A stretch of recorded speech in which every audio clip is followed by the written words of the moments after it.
Ние се наоѓаме во средина на имплементација на четвртата технолошка. Не го фативме ни почетокот.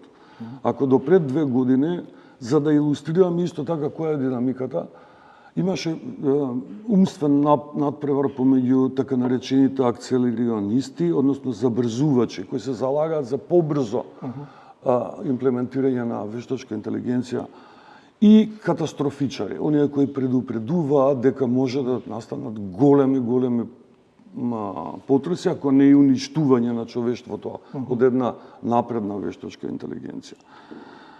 За само 2 години овие катастрофичарите изгубија битката и неминовен е патот.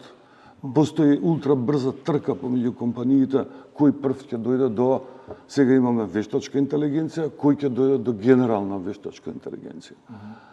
А дел од теоретичарите велат само 1 секунда ќе трае моментот на генерална вештачка интелигенција, која значи дека ги има сите моки што ги има човекот. Резонирање, расудување, одлучување, world view, така наречен, поглед на светот собствен.